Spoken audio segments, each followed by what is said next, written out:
I'm Mike Scioscia, and I'm coached to win.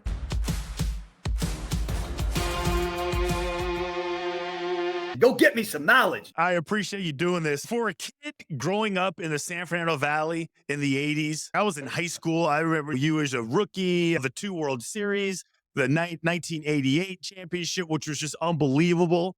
The 80s in LA, you had the Dodgers with all the name recognition that came from that squad. You had the Lakers, primetime Lakers, the unified hatred for the city of Boston, which where I call home now, Mike. It is amazing. Just looking back at it, it's just unbelievable time. It was a great time to be in LA, great time to play. We had a great time and we had a great team. So, we got two championships during that decade, and it was fun. You're right about that. It was fun. Well, I want to start with this, to be honest with you, because I thought this was pretty funny. I need you to set the record straight. Did Tommy Lasorda kidnap you when you were 17 years old and force you to sign a contract? That's a little bit of a stretch, but here's what happened. It was drafted by the Dodgers, and in early June, the first week in June, or second week in June. My mom was a school teacher. I had a scholarship to go down and play at Clemson University baseball. So she said, "Look, call the Dodgers, tell them thank you very much, but you're going to go to school." I said, "Okay." So I called Ben Wade, was the scouting director, and I called him. I said, "Hey, Mr. Wade, thank you for drafting." I was drafted in the first round, 19th pick in the country. So they expect you to sign. I said, "No, I'm going to go to school." He goes, "Mike, we'll be in touch." So like probably 10 days later, phone rings, and it's Tommy Lasorda. And he says, "Mike, we're in town to play the Phillies." He's a third base coach. He said, I'm going to pick you up. We're going to go work out. And he goes, "I'm going to make you a Dodger." So my folks weren't home. I waited for him. I thought it might be, some bullshit call at first, but it was really Tommy. And picks me up. We go down to Veterans Stadium, work out, and they put all the stuff. Dusty Baker gave me pair of shoes, and Steve Garvey gave me a glove, and a catch was being brought over. Next day I signed. I was on a flight to Walla Walla, Washington, to play my first professional game. And so, I wouldn't have signed if Tommy didn't show up. There's no way I was going to go to school. You were 17 years old. I think that is amazing. When I think of my kids, when I think of them when they're 17, I don't even know if they would be even mentally and definitely physically not ready to do it. What was it like for you when you're 17 years old, they ship you off to Walla Walla, and didn't you play in the Dominican? And the whole thing is like, once you sign, well, the thing is, I was 17. I started my senior year in high school at 16. I played my whole senior year of high school football at 16 years old. I was young. And why didn't they reclass you? My mom put us all, my cousins, we all went into school 5 years old, first grade. She said, "You can handle it. You can do this." I think they wanted to get us out of there, out of the house. So I played that whole thing at 16. I turned 17, just before Thanksgiving. And now I played my senior year of baseball 17, when I was 17. The thing about it, Christian, is every other kid that signs is young. So when I went out there to play this, the difference was only like from 17 years old. I played some kids who were 21, 22, some of the older kids, but most of them in rookie league are 17 to 19. So it wasn't like you were, overwhelmed. But they want you all year round. I went from there. I went to instructional league in Arizona. So I played from February until probably early December. And then you come back and then you start again. And then when you get old enough, and if you're good enough, they let you go play winter ball, which I did in 1979 and 1980. I went down to Dominican Republic and played 2 years of winter ball. So I was young, but everybody's young. In baseball, when you sign, everybody's young. You don't have that time to develop, like a 4-year deal in college or anything. You sign and that's it.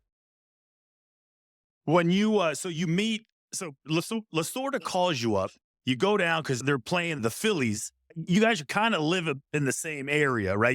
He's kind of like 20 minutes away or 20 miles away from you. Yes. So there's a neighborhood understanding. We're from the neighborhood type of thing with him. Was it easy to connect with him? He tried to connect. He tried to connect everything he could when he was talking to me. The Philadelphia area, it's a great area, but you're going to love Los Angeles. get started early. You know, he was talking about, he was out in Norristown, which is, yeah, about probably a half hour ride. But he knew a lot of people that I knew, and certainly in sports, you know, he knew everybody in baseball that was there, knew my high school coach.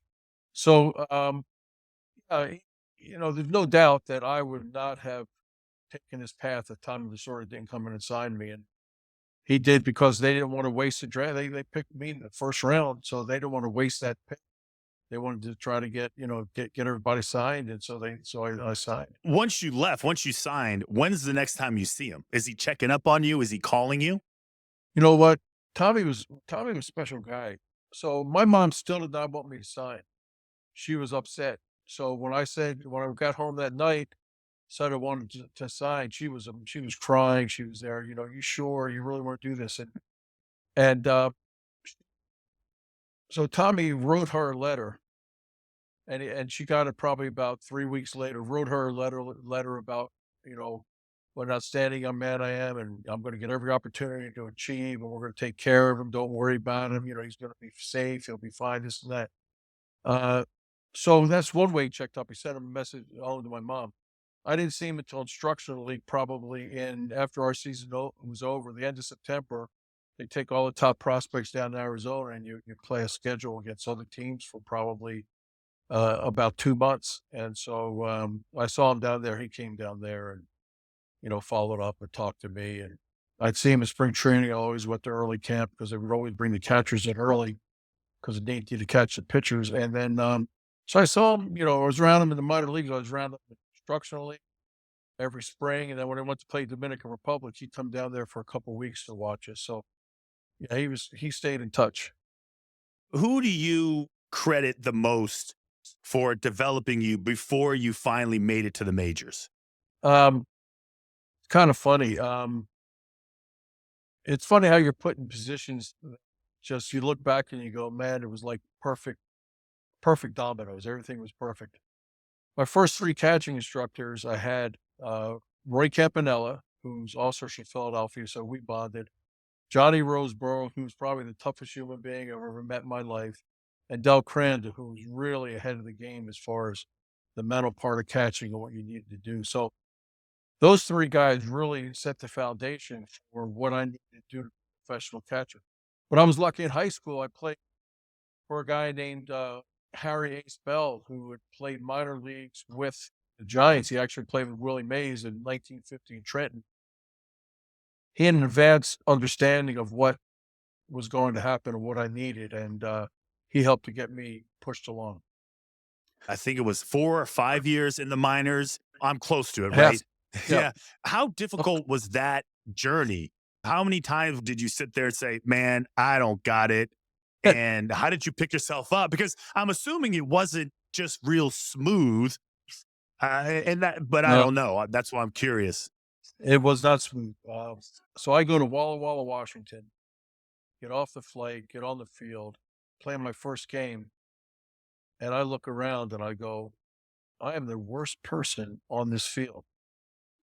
Well, not just my team, the other team. I am the worst person on this field. And I'm thinking like, what am I doing? What am I doing signing? And came out the next day and the next day, and you start to get a little confidence as a hit falls in here and there. And then by the end of the year, I made the All-Star team. And, you know, by the end of the year, you're like, you know, you feel like you belong.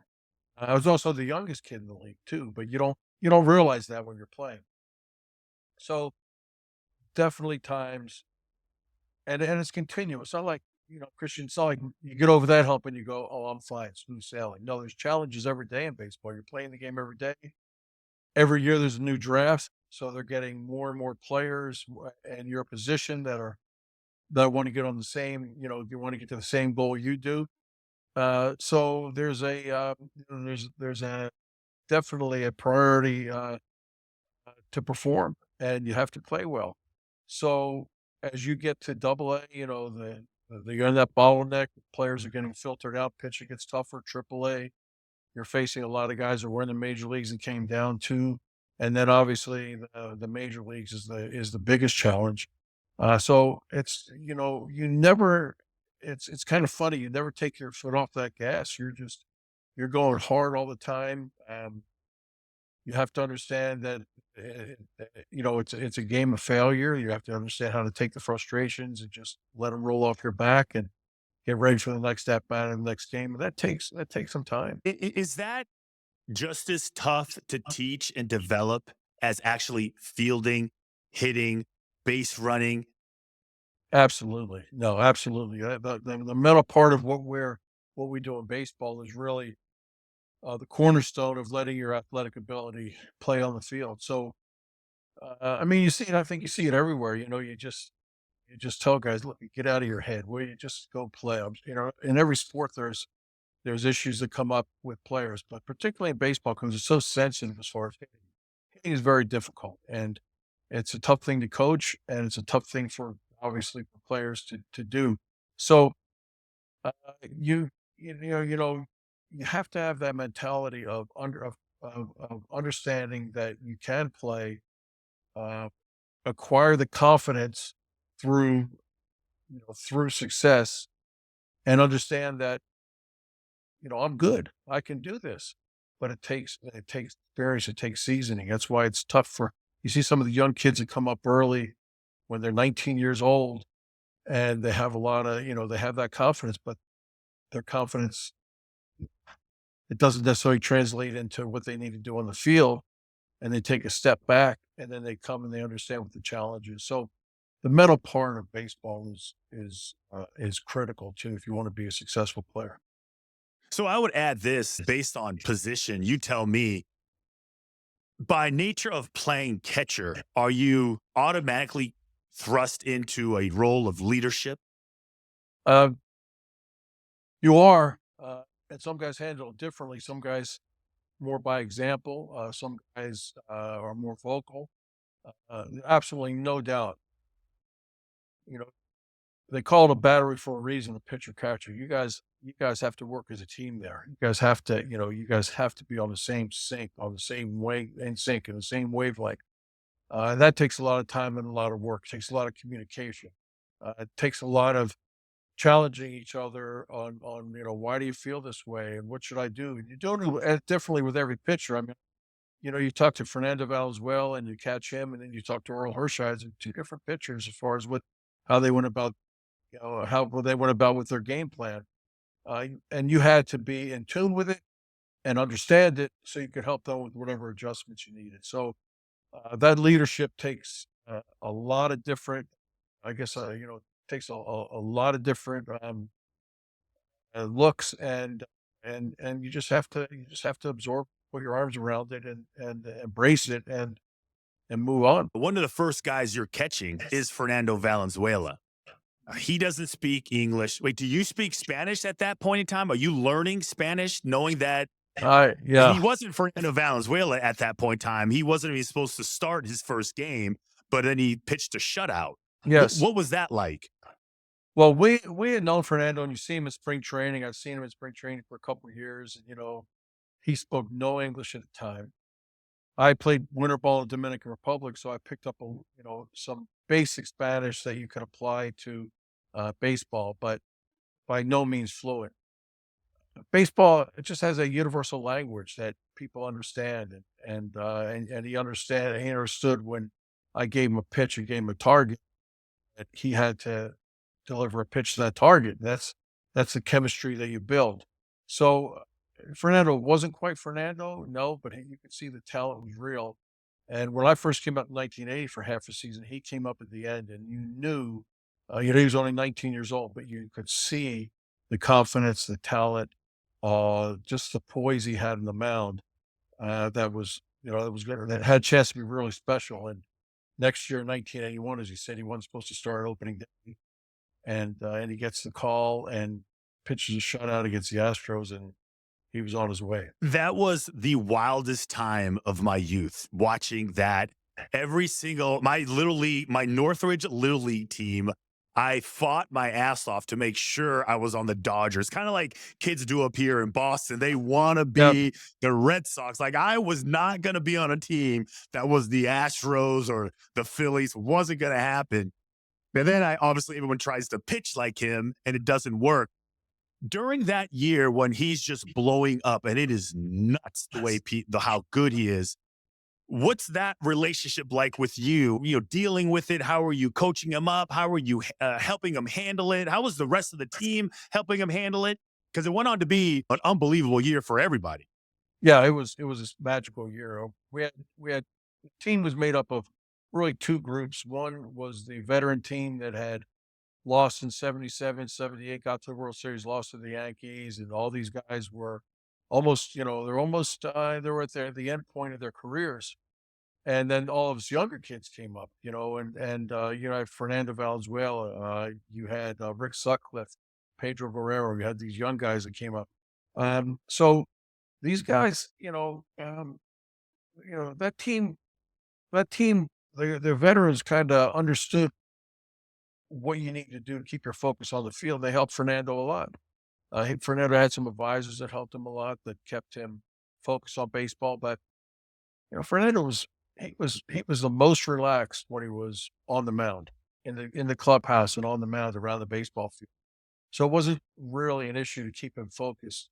As far as making adjustments, nobody was better than Fernando.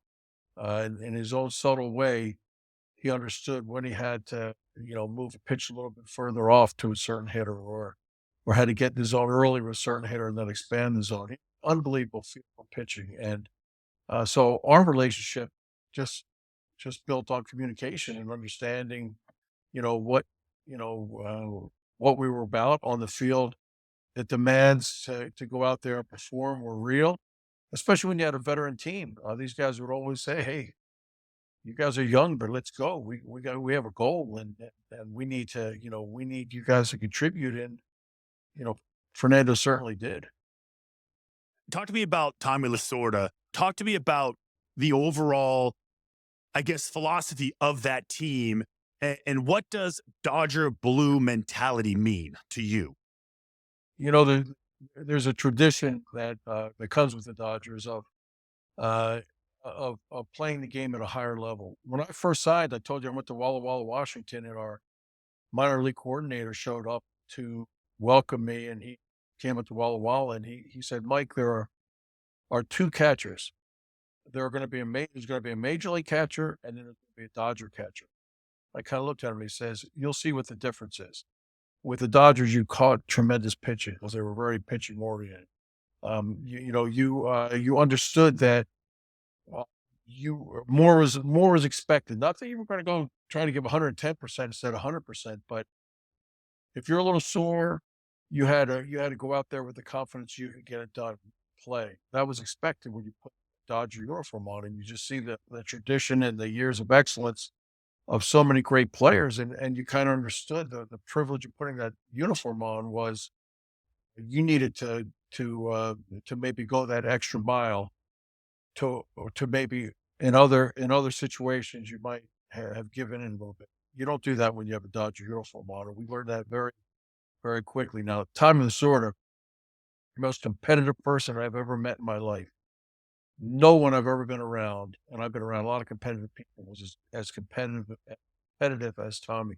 And we learned very young. As I said, he would visit us in instructional league and be around in spring training. We learned very quickly what you were there to do. You're out there to win a ball. Doesn't matter if you're down 5-0 in the second inning.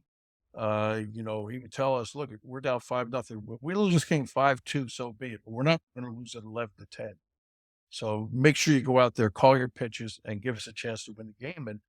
And the ones you came back and won were was a lot of the time to focus you on what you needed to do, like probably defensive football. You're down 21-0 going into the second quarter, and you're saying, "We might lose this game 21-17, but we're not going to lose it 50, or 49-42, whatever." Same thing. Yeah. He wanted to focus you on what you needed to do, and he was great at it.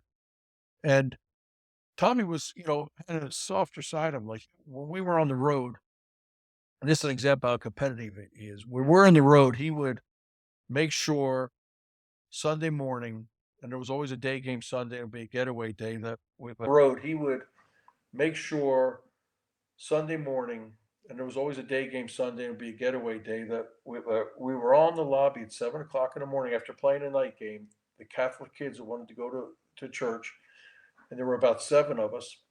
He made sure we were down in the lobby at 7, and we go to mass, and then we'd all come back, get our bags, and then go to the ballpark. So we're in Cincinnati, and we all go to mass.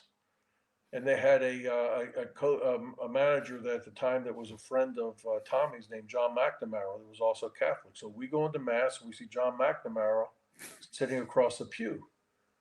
And Tommy says hi to him, and so mass is over, and we're about to go out, and Tommy says, "No, wait here for a second." And he watches John McNamara go over and light a candle and say a prayer. So John McNamara leaves. Tommy says, "Okay, good." Tommy goes up and blows out the candle that John McNamara lit and lights his own candle next to it. And he goes, "We got him today, boys. Don't worry about that." But that was Tommy. It was like everything that he was about doing everything he could do to win a ball game. And I think that, that carried into all of us. I mean, we didn't win every year, obviously, but we played hard no matter what was happening, and I credit Tommy, and a lot of our development is we trace it back, like when you do a retrospect of where you are. A lot of the understanding of what I did as a player and as a manager, Tommy planted those seeds. The Mike Scioscia that is the coach, the manager, a big part of you is Tommy Lasorda. So you went, I'm going to say I felt like I was there. Yeah. We win the World Series in 81. And then there's a stretch of nothing, right? Well, there's not nothing, but because we don't win it again until 88. What was going on in those years when you couldn't win it again? Did the standard drop? Was it injuries? Was it bad timing? Was it bad decision making, bad free agent signings, guys that didn't develop like they should, one-hit wonders type guys? Why was it challenging for you guys to get back to there in 88?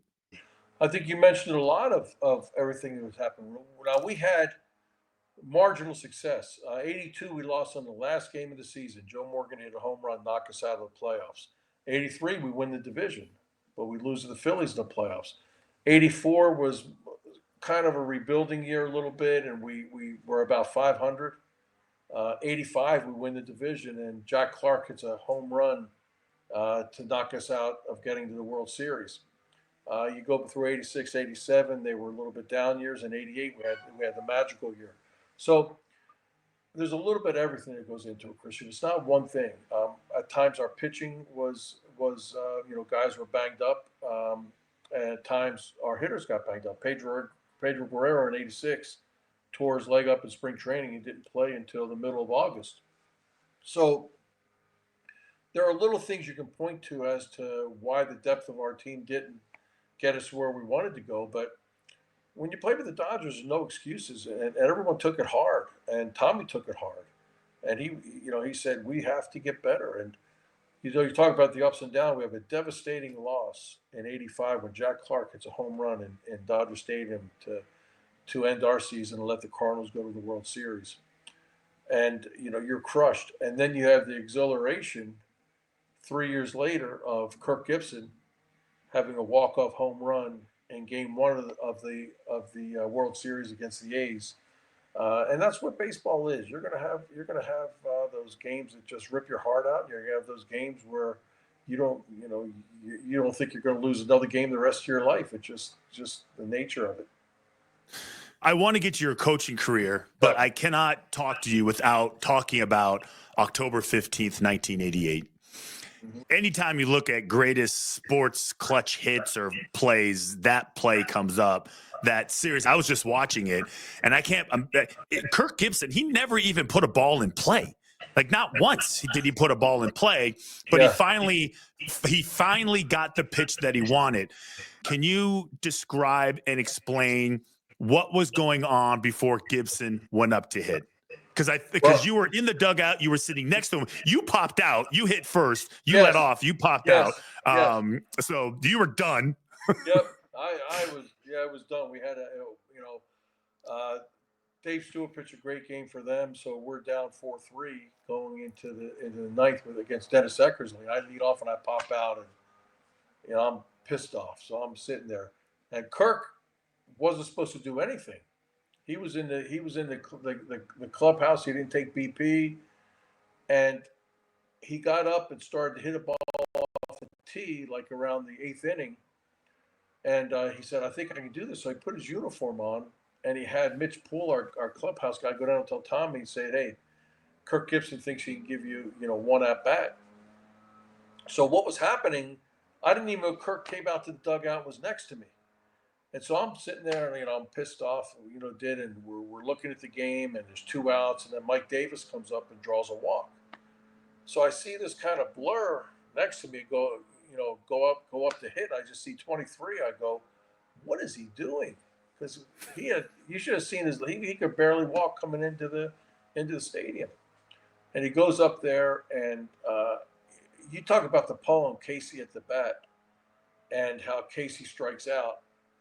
This is the redemption. This is where Casey comes up for the Mudville 9 and hits a game-winning home run, banged up on one leg, and you saw the swings and you saw that he was struggling, and Mike Davis steals second base. So now we're thinking, Kirk, just put it in play. Just give us a chance to get a single. And he gets to a 3-2 count, and it's a true story. 3-2 count. We had a scout that was tremendous, who was in baseball as a lifer. Mel Didier gave us all us left-handed hitters a scouting report. He said, "Look, if you face Dennis Eckersley, and you get to a 3-2 count," and he's talking in this, he's from Louisiana in this little twang. He says, "Partner, you can bet your bottom dollar you're getting a backdoor slider. That's what you're going to get." And so Kirk understood it. We're all saying, he's going to throw that backdoor slider here. So as you look at the swing, and you see that he's obviously coming off his backside too early, and it goes out of the park. You can't believe it. But if you break the swing down afterwards, I'm going to say, I got to see that swing. How did he do what I thought one-handed? No, he stayed on it and got his leverage as much as he had to hit it. And it went out of the park. And it was just, you talk about a surreal moment. What a magical time for a team that didn't get enough credit for the talent we had. Everyone thought we were just overachievers. No, we had a good team.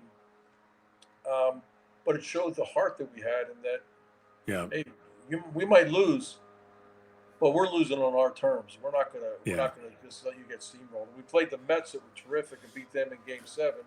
And then Kirk starts off the World Series with that home run. That was amazing. I didn't know that story. It's amazing. So you basically had analytics, but it was just some guy from Louisiana with a really weird twang, right? That was the 1980s analytics. You know what? We had analytics, but we like to call them applicable analytics, common sense analytics that you could put into play, and understanding that. As he was scouting them, and he scouted them for about a month, and he saw Eckersley a bunch, and he said he would chart how many times this guy threw a 3-2 backdoor slider to lefties, and it was 100% of the time. And he just said, you can bet your bottom dollar you're getting it. And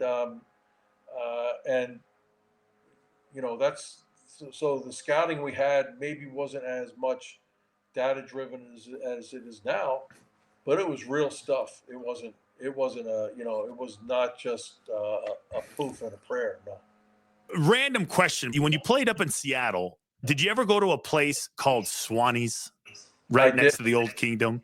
No, but okay. I probably walked by it 30 times because we used to always walk around there and go to lunch in the daytime. Yeah, but I never went there. No. Yeah, I was when I played for the Seahawks. I was drafted by the Seahawks in '95. I spent 7 years up there before I came out here to New England. And the thing about Swanee's, it was a baseball tavern. And right on the side where there was a picture of Kirk Gibson. Now, I don't know if he was playing for Detroit or LA, but he was just hammered and it was having a great old time. It was old school. You could tell his eyes were bloodshot. It was the middle of the night, I'm sure. I always would think about that. Whenever I see Kirk Gibson, I think of that picture and being like, wow, what an unbelievable story. Different times, though. Well, they are. Sometimes baseball players, we had a little too much time on our hands, you know. Oh, I can only imagine. And, you know, you can sleep till 2. Yeah, I can only imagine. The football life, it sucks because you fly into a city late. And they make sure they give you a meeting right in that sweet spot, so you can't go out to dinner. Your curfew's at 11. There's cops at every single exit. There's a cop by the elevator, so nobody's sneaking anybody in and nobody's sneaking out. And then they fly your ass out of there as soon as the game is over. Like you can barely speak to your parents. Sometimes I was like, I'm sorry, you guys flew all the way out here, but they're making me leave. Crazy. Your coaching career is legendary. It is historic. It is so impressive. But why did you want to get into coaching when you were done? When you retired, why did you want to get into coaching? I wanted to stay. I really felt, you know, we all love the game. I wanted to stay in some capacity. And I got an opportunity just to work with the catchers in the Dodger organization after I had retired and just the minor leagues. And I did it for 3 years. I loved it. Then I had an opportunity to manage an instructional league and then manage the fall league, which it's a developmental league for coaches and players. And I got bitten by the bug. I said, if I'm going to stay in this game, I want to manage. You know, that's really where I'm drawn to. And I could go back if I didn't manage. I could always go back. I love working with catchers, but I got the opportunity. Interview with the Angels in the winter of '99 after they come off a poor season and they let Terry Collins go and was hired then. So that was it. When you get the job, what's the first thing you do?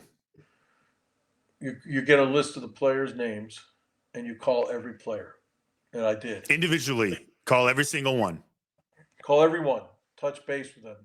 Let them know who you are. Let them know what you're about.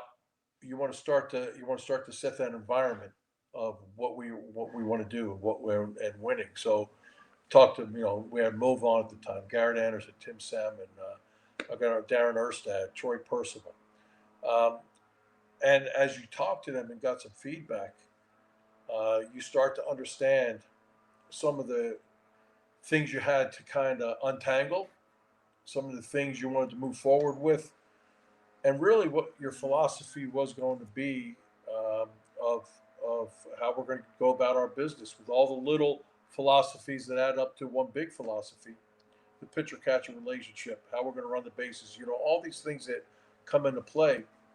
So you want to get a jump start on that. I think that, I think the first thing any manager or coach should do when they get an opportunity and they say, you're hired, you sign that contract, ask the general manager for a list of numbers of everybody on the team.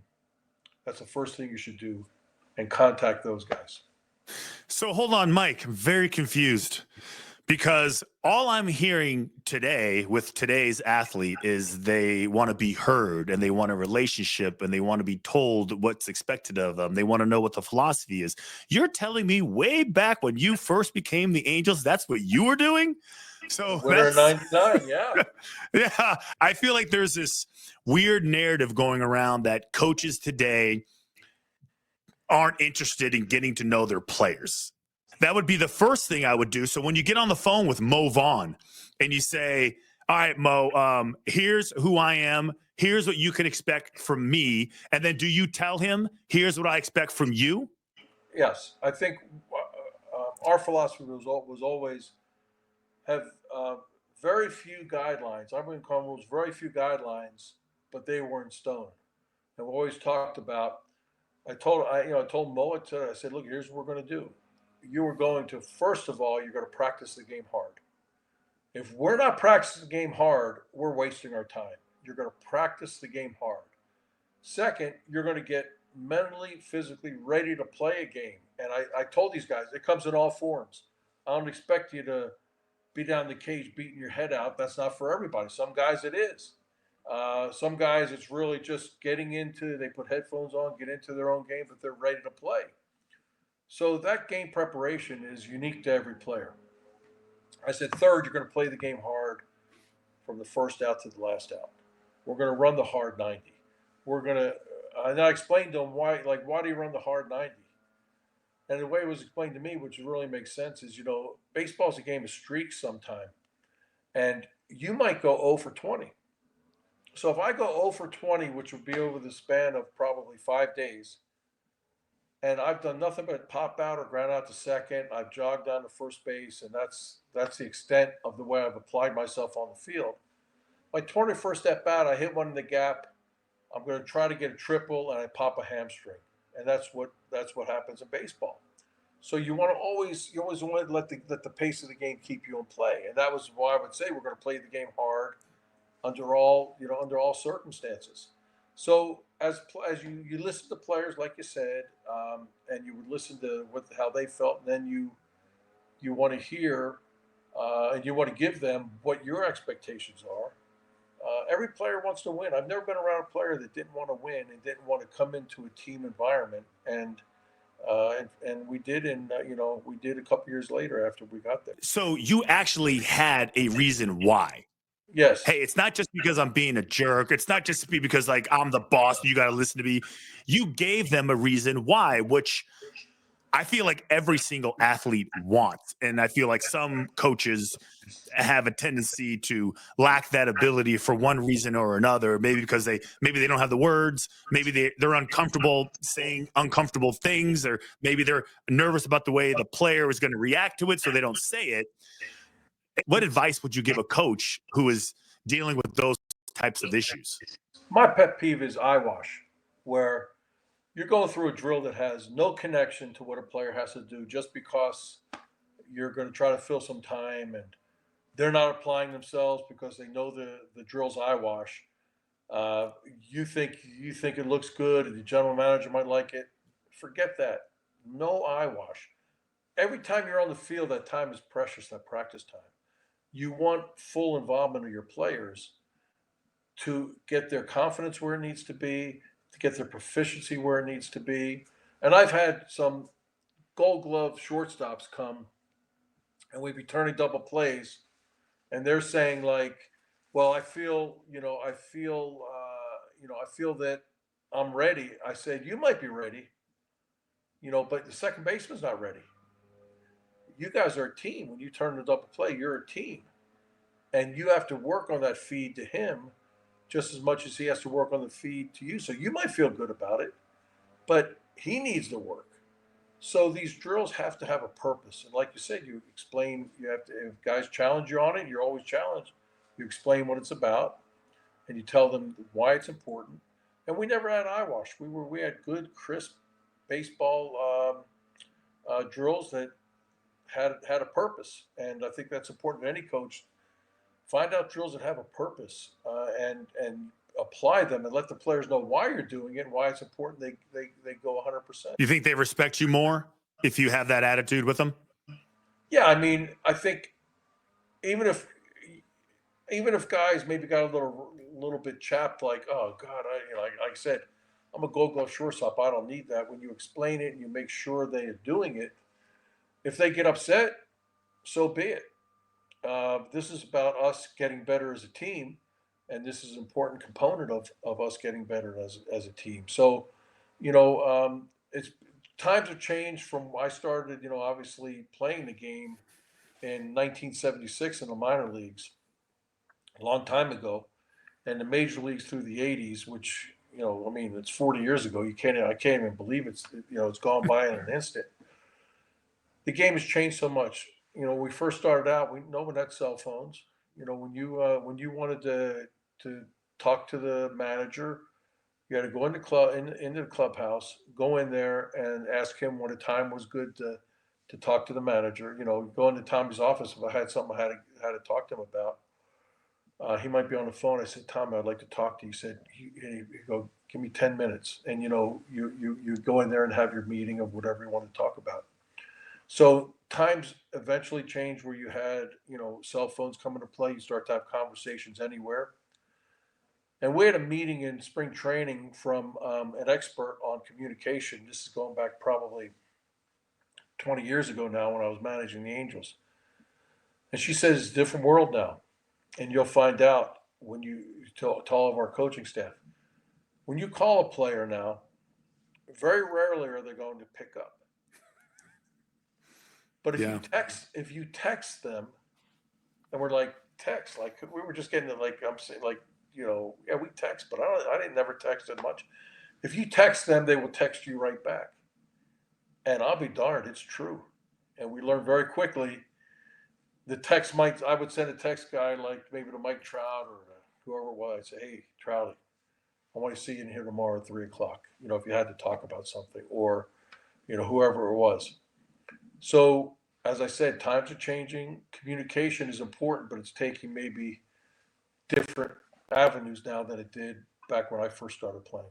As a two-time World Series champ, as a player, a champion, as a manager, I still don't understand why they call you guys managers. You're still coaching.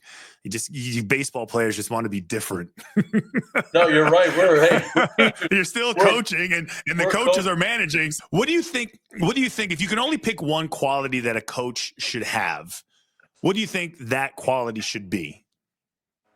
I think it's integrity. I really think you have to have that integrity that you're there for everyone.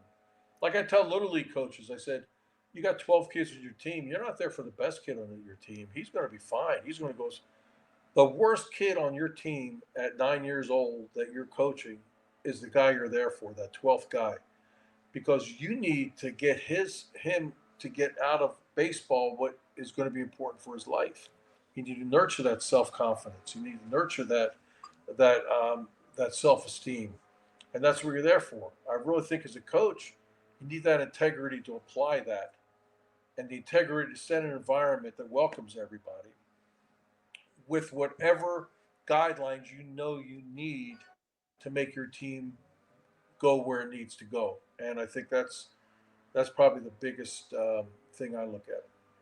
Everyone's got the toughest. Passion. I think everyone's got the passion. You're coaching the major leagues or you're coaching college, you've got the passion or you wouldn't be doing it. So we need to understand, let's get past that. Let's get that passion. Let's learn how to chisel it down and make it effective. Is Mike Trout the best player you ever coached? Yes. Now, I had the opportunity and privilege of coaching Shohei Ohtani and Albert Pujols. Now, Albert was a little bit on the less productive side of his career, but he was still terrific. And Shohei was just starting. But for the years when Mike Trout was healthy, I've never been around a guy that could do as much as Mike. He's probably, if he wasn't the fastest guy in the league, he was in the top 3. I mean, he never around the 40, but he was. I'd be shocked if it was more than a 4.2 40. He could fly, and still can. Really? Yes, power to all fields. Great center fielder, great hitter, tremendous approach. I never saw anybody play with as much confidence as Mike. He'd go. Some pitcher would throw him some tough pitches and he'd strike out, and he'd come back, go down a second time and strike out, go out the third time with the understanding, I'm gonna kill this guy. I'm gonna hit it and hit a 3-run home run. He has that much confidence that he was never deterred by any of the little failures that or non-successes you have in baseball. That's when we're going back to the mental part of it. So I wasn't around Albert when Albert was in his prime. He was as good as anybody, any of the greats that walked on the field. Not any player, any of the greats you talk about. The Willie Mazes, the Hank Aaron's, the Ted Williams. Albert was right with them. And Mike Trout, for he's been banged up the last couple of years, but for those couple of years that he was there, when he was healthy, I've never been around a player that could do more, a better player in my life. Was he easier to coach because he was so talented? I don't know if it's easier to coach. Still, like when he came up, he was 19 and he hit 220. That's what I mean, a young player. So as far as like where his where you had to apply yourself with Mike, it was really just letting him get the experience to understand the game. And once he got the experience, he had an understanding of what his talent was and what he can do. So in that respect, it wasn't very hard because this guy this guy is he's the best. His makeup is the best. He respects his teammates. He plays hard. He does all the things that some superstars maybe don't connect with. So that was a pleasure to be around. I love the fact that your gardener's out there mowing the lawn and weed whacking right in the middle of the most. What a great story! No, don't even worry about it. I'm teasing you. Let it go because I want to. They're looking at him like gosh, how much? Wave him down. Yeah, that blower is hyped right now.